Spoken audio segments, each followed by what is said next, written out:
All right, so we're just gonna check out this art page. I'm gonna work on mine a little bit, and this is the same page you have. So what you'll need for this, because we're working on line drawings and we're gonna be learning some techniques that can add tone, or you might think about shading. And what we mean by tone is making things look a little more realistic and more 3D. But what you'll need for this is a sharp pencil. So I do recommend, if you can, having a nice sharp pencil. There's lots of components to this page, and it should take you a little while because my biggest piece of advice for working on this is to work slowly, which I know is challenging for some grade 4 students when it comes to art, and it would have been challenging for me as well when I was in grade 4. But as I've gotten older, I've learned some of the keys of art, and one of them is to take your time.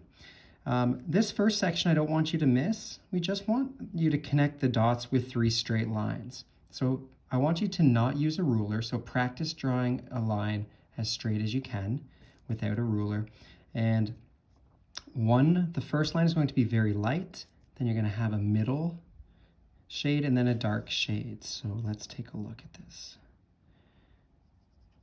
So you can always darken your shades. So starting off light is a great idea.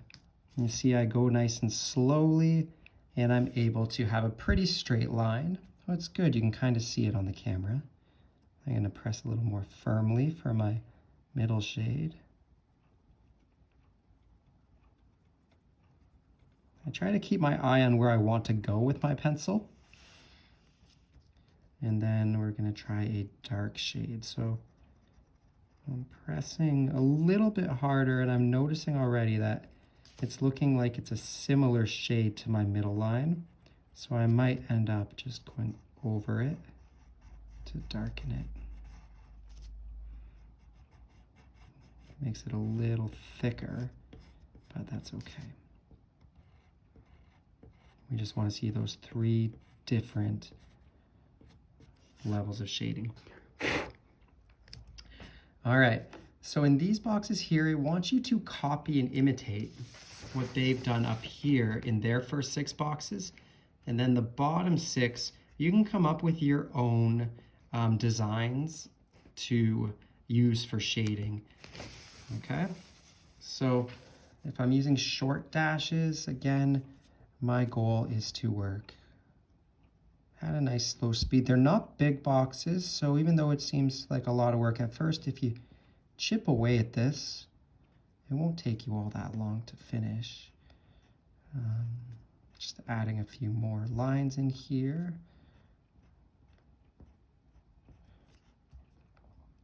So in all these boxes, one of the things I notice is that when you kind of look at the design in the little square, it definitely looks like there's at least half of the space, maybe not always, but close to half of the space is definitely line.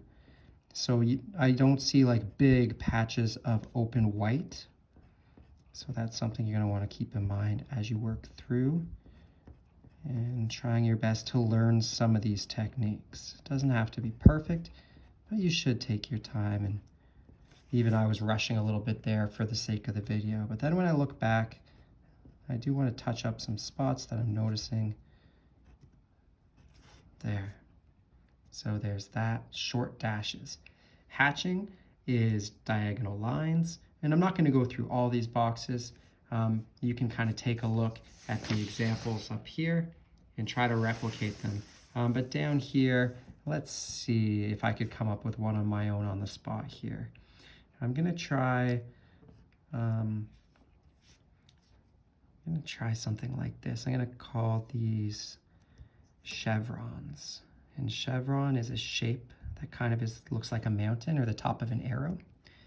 And I'm just going to fill this box in with chevrons.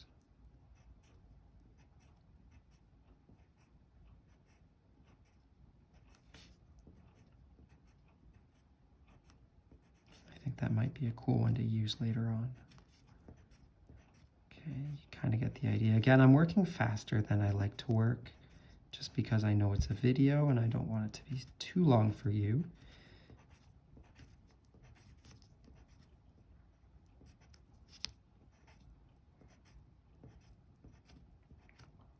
When you create your own techniques, you want someone to be able to look at it and to be able to kind of recreate it, almost like it's a recipe. So you want it to be obvious what you're trying to do. So I'm going to name this chevron.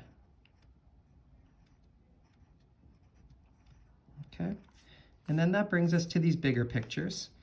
You'll see the 3D shapes. In each of the sections, you can use a different technique if you choose, and that will give your shape some depth and make it look a little realistic, a little more realistic. And the other thing you could consider is thinking about where a light might be coming. So you'll see in these shapes, especially you'll see in the kind of cone that's upside down in the cylinder, the light is hitting it on this side here, so there's actually no line work there. And then right after the light, it gets darker and then progressively, which means slowly lightens as you get to the end of the shape. And then you'll also notice, so if the light's coming from this direction, then there's a shadow also coming from that direction. So you can copy the direction in the examples where the light's coming from, or maybe you want to try and switch it up and see if you can show me that you understand that if the light's coming from this direction, then the shadow's going to continue in that line. So over here, we have the light coming from this direction, creating a shadow over here and a light spot here. And over here in our square, the light again coming from this direction. Okay? And then the circles, which you are going to turn into spheres, we want to see the light hitting it in 3 different spots, and you're going to use 3 different types of line. So here we have stippling or dots, and showing that the light is hitting this sphere coming this way. And there's the light spot, and it gets darker around. And over here, they've used kind of short dashes, and the light is coming from where the arrow is. So a little circle of light, and then it gets lighter, and then the dashes get closer and closer together. And then over here, it looks like they used the scribbles, and again, the light coming from this corner, creating that white circle, and then lighter, further apart shading, and then darker shading. All right, thanks for watching this video. Hopefully that helps you, and I'm really interested to see how these turn out. Enjoy your art. This can be, not for everyone, but this can be something that is super relaxing and something to give yourself a bit of a brain break. All right.